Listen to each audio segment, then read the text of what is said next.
بسم اللہ الرحمن الرحیم۔ ناظرین السلام علیکم، میں ہوں آپ کا میزبان صابر شاکر وفاقی، دارالحکومت اسلام آباد سے کچھ تازہ ترین اطلاعات اور اہم خبریں آپ سے شیئر کرتے ہیں۔ پاکستان کی سیاسی صورتحال، پوری دنیا کی نظریں اس وقت پاکستان پہ جمی ہوئی ہیں، کیونکہ پاکستان میں سیاسی بحران، آئینی بحران، عدالتی بحران، معاشی بحران، ہر طرح کے بحران ہی بحران ہیں، اور سب سے بڑا بحران ہے راول پنڈی اور اسلام آباد میں تنازع، اسلام آباد اور زمان پارک کے درمیان جھگڑا، اور پھر راول پنڈی اور زمان پارک کے درمیان جھگڑا۔ عمران خان صاحب طاقت کا مرکز و محور ہیں، عوامی طاقت ان کے پاس ہے، اور عوامی طاقت بھی اس قدر بے حساب ان کے پاس آ چکی ہے کہ اب تمام کے تمام حکومتی ادارے، حکومتی مشینری، ریاستی ادارے تمام کے تمام سر جوڑ کر بیٹھے ہیں کہ اس کو کیسے روکا جائے اور اس طاقت کو کیسے کرش کیا جائے، اور کچھ جزوی طور پہ ان کو کامیابیاں حاصل ہو رہی ہیں، لیکن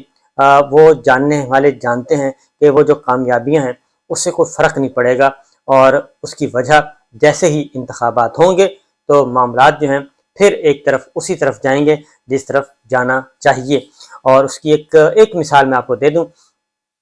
کہ 88 میں محترمہ بے نظیر بھٹو جو ہیں وہ 86 میں واپس آئیں، 85 میں الیکشن ہوا، محمد خان جنیجو کی گورنمنٹ بنی، 86 میں محترمہ بے نظیر بھٹو نے لاہور لینڈ کیا۔ ضیاء الحق صاحب جنرل ضیاء جو ہیں وہ کافی ناراض بھی تھے، پریشان بھی تھے، اور محمد خان جنیجو صاحب پہ غصہ بھی ہوئے کہ کیوں ان کو اجازت دی گئی، لیکن لاہور میں ان کا پرتپاک استقبال ہوا، اور پاکستان پیپلز پارٹی کو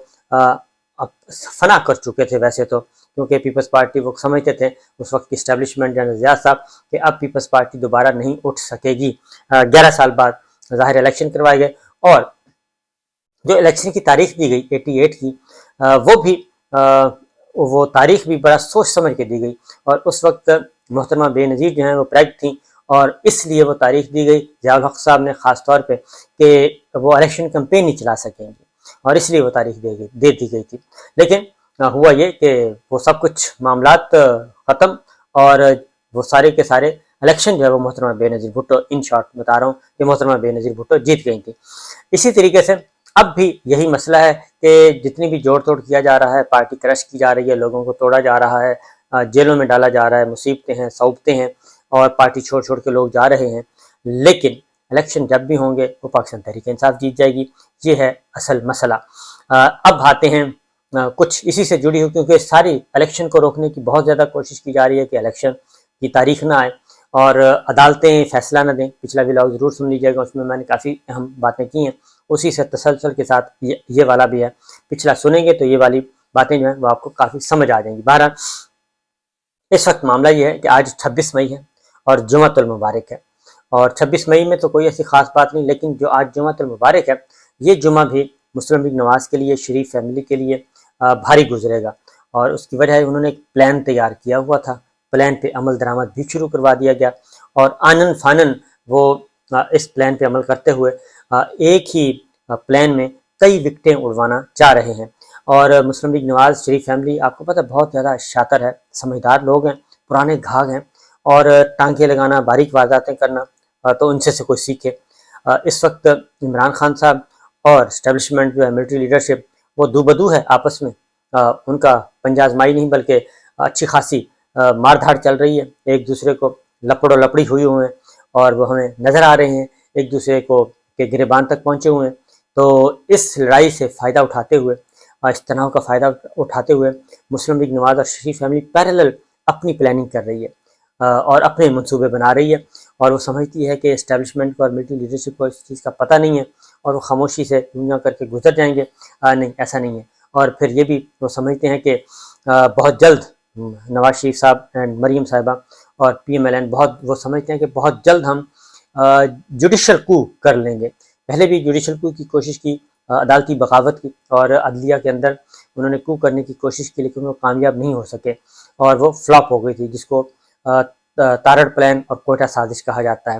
اب پھر ایک ایفرٹ ہو رہی ہے کہ جوڈیشل کو ہو جائے اور آنن فانن ہو جائے اور کسی کو پتہ بھی نہ چلے۔ اس کی میں ڈیٹیلز آپ کو بتاتا ہوں، لیکن پہلے اس وقت جو سچویشن چل رہی ہے تناؤ کی، اور پاکستان تحریک انصاف اور مسلم لیگ تحریک انصاف کی خاص طور پہ، اس وقت پاکستان تحریک انصاف کے تمام کم و بیش لوگ جو ہیں رہنما ہیں، پارلیمنٹیرینز ہیں، سابق موجودہ اور کابینہ کے ارکان ہیں، ان سب کے نام ECL میں نو فلائی لسٹ میں ڈال دیے گئے ہیں۔ 80 ارکان کی تو انہوں نے تصدیق کر دی ہے، لیکن میرے مطابق یہ تعداد اس سے کہیں زیادہ ہے، 80 نہیں بلکہ بہت زیادہ تعداد ہے۔ اس میں کوئی بھی نامور آدمی ان 80 میں کوئی بھی ایسا رہنما شامل نہیں ہے جس کا نام اس میں رہ نہ گیا ہو۔ اس میں مراد سعید بھی ہیں، ملکہ بخاری بھی ہیں، فواد چودھری ہیں، مادر صاحب ہیں،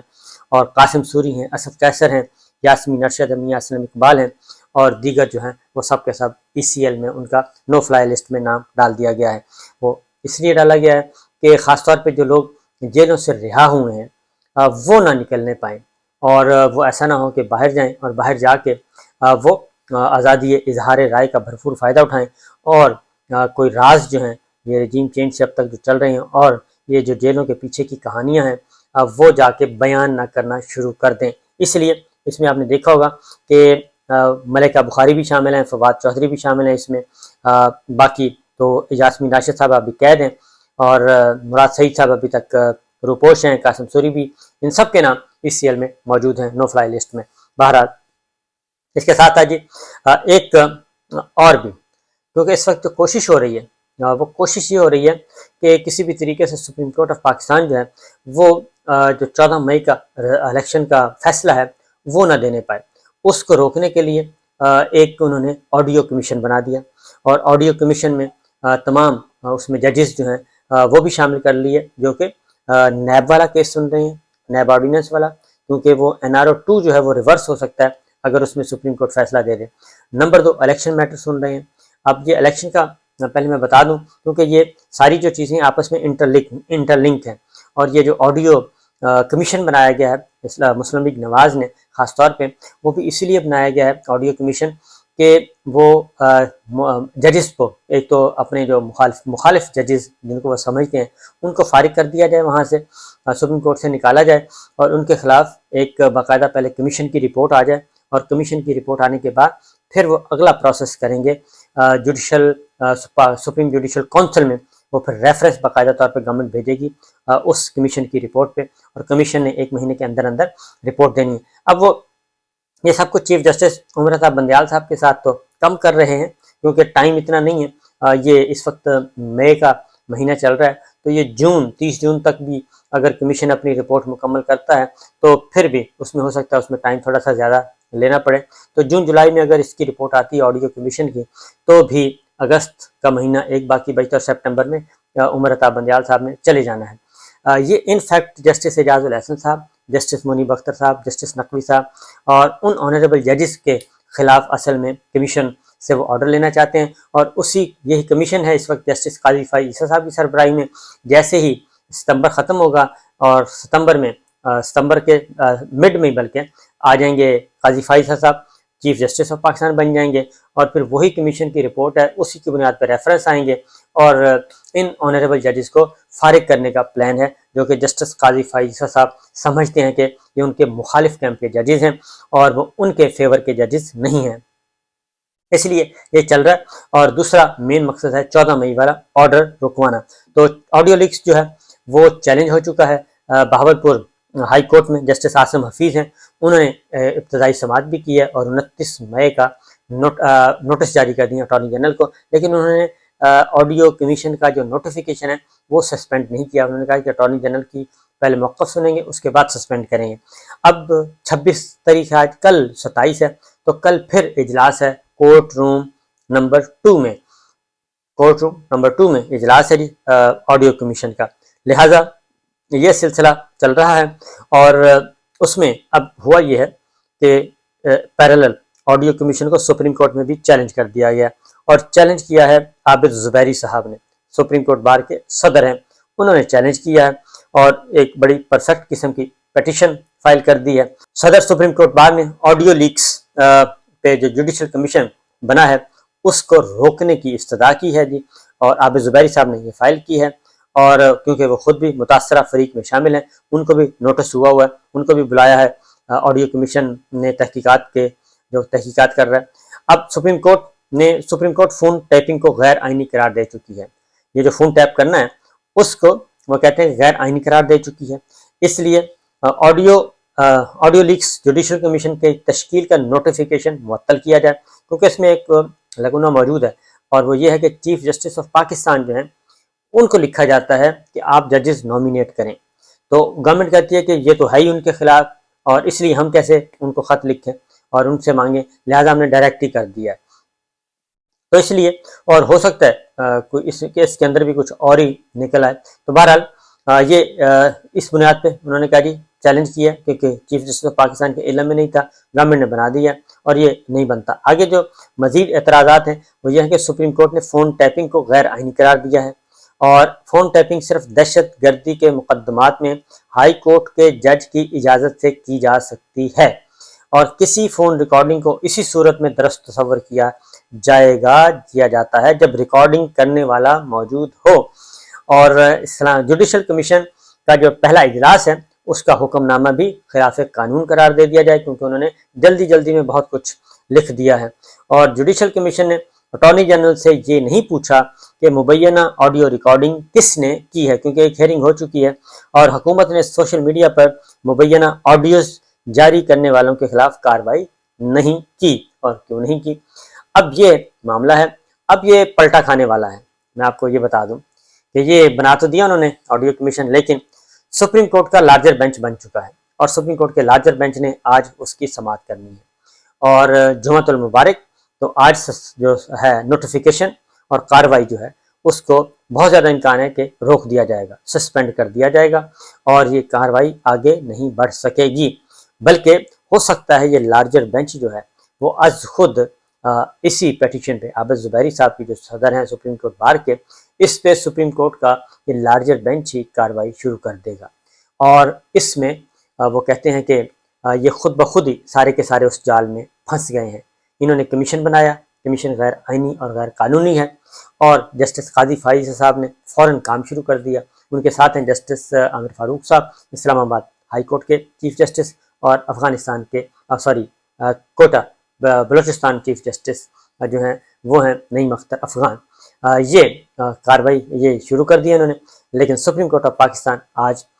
اس پہ انیشل کارروائی پہ یہ کارروائی جو جوڈیشل کمیشن کی کارروائی ہے وہ روک دے گا، اور اس پہ نوٹس جاری کر دے گا اٹارنی جنرل کو، اور ان سے پوچھے گا کہ آئیں جناب، اب آپ بتائیں یہ آڈیو لیکس کہاں سے آئیں، کیسے آئیں، اور سوشل میڈیا کو کس نے جاری کی، اور پھر جرنلسٹوں کو کس نے جاری کی، اور یہ جو ساری کی ساری کمپین کی گئی کیسے کی گئی آنریبل ججز کے خلاف، اور پھر آنریبل ججز کی فیملیز، اور پھر چودھری پرویز الہی صاحب کا فون وہ بھی ٹیپ کیا گیا، تو یہ کس اتھارٹی سے ٹیپ کیا جا رہا تھا، وہ ساری کا سارا چیزیں اب منگوائی جائیں گی سپریم کورٹ میں۔ تو آج کا جمعہ جو ہے یہ بھاری ثابت ہوگا حکومت کے لیے۔ اس کی وجہ یہ ہے کہ جو سماعت ہوئی ہے الیکشن سے متعلق، وہ سماعت بڑی امپورٹنٹ ہے، اور اس سماعت میں بہت سارے ایسے سوالات اٹھائے گئے ہیں کہ جس سے روز روشن کی طرح عیاں ہو رہا ہے کہ اس میں شہباز شریف صاحب، وزیر خزانہ اسحاق ڈار صاحب، وزیر دفاع خواجہ آصف صاحب، وزیر داخلہ رانا ثناء اللہ صاحب، اور بھی کچھ لوگ اس کی لپیٹ میں آ سکتے ہیں، اور یہ پوری کی پوری حکومت جو ہے یہ زمین بوس ہو سکتی ہے اسی ایک کیس میں۔ 14 مئی کا جو الیکشن نہیں کروایا کیونکہ سپریم کورٹ آف پاکستان نے کا جو فل بینچ اس وقت سماعت کر رہا ہے، اس کے مطابق یہ بات اب فائنل ہو چکی ہے کہ الیکشن کمیشن آف پاکستان اور حکومت کامیاب نہیں ہو سکی 14 مئی کو الیکشن کروانے میں، اور اس میں الیکشن کمیشن آف پاکستان کے ساتھ بھی کوئی رعایت نہیں ہوگی، کیونکہ الیکشن کمیشن آف پاکستان کے وکیل نے جو آرگومنٹس دیے ہیں وہ بہت ہی فرسودہ آرگومنٹ ہیں، اور بہت ہی ناکمے قسم کے۔ اور میں آپ کو بتا دوں ایک آرگومنٹ جو وہ کہتے ہیں کہ بار بار جی الیکشن ایک ہی دن ہوں گے، اور یہ نہیں ہو سکتا کہ پنجاب میں الگ ہوں اور قومی اسمبلی کا الگ ہو۔ تو ایک سوال پوچھا گیا کہ اگر پنجاب صوبائی اسمبلی جو ہے، اگر صوبائی اسمبلی الیکشن ہونے کے بعد، یعنی کہ الیکشن ہوئے اور بنی کو ابھی 6 ماہ ہوئے، تو 6 ماہ بعد اگر اسمبلی ٹوٹ جائے تو پھر باقی کیا مطلب ہے، کیونکہ قومی اسمبلی تو نہیں ٹوٹنا ہے، 5 سال بعد اس کی تو مدت پوری ہوگی، تو کیا 4.5 سال اس صوبے کا الیکشن نہیں ہوگا؟ کیا 4.5 سال وہ صوبہ اسمبلیوں سے، اپنے منتخب نمائندوں سے محروم رہے گا؟ اور پھر یہ کہ اگر قومی اسمبلی ٹوٹ جائے تو پھر کیا صوبائی اسمبلیاں بھی توڑی جائیں گی، اور اس کو کون توڑوائے گا؟ وزرائے اعلیٰ سے۔ تو یہ منطق جو ہے یہ بالکل انتہائی بیکار منطق ہے، جو کہ الیکشن کمیشن کے وکیل نے بھی کل باتیں کی، اور پھر اٹارنی جنرل کو بھی آڑے ہاتھوں لیا۔ سپریم کورٹ نے. تو یہ معاملہ چل رہا ہے اور اس میں اب 29 تاریخ تک اس کو روکا گیا ہے. آج جو ہے آڈیو لیکس کا بھی معاملہ آ جائے گا اور اس پہ بھی جو فیصلہ آئے گا سپریم کورٹ کا. تو یہ ساری چیزیں آپس میں انٹر لنک ہیں. تو نواز شریف اینڈ مریم نواز صاحبہ وہ تارڑ پلان اور کوئٹہ سازش جو بنی گئی تھی، اب اس کو انڈائریکٹ طریقے سے آڈیو لیکس کے ذریعے یہ نقب لگا رہے تھے سپریم کورٹ آف پاکستان کے اندر ججز کو بلیک میل کرنے کے لیے. تو وہ پکڑے گئے ہیں ریڈ ہینڈڈ، اور اس لیے یہ جمعہ بھی، آج کا جمعہ بھی بھاری ہوگا. اجازت دیجیے، اللہ حافظ.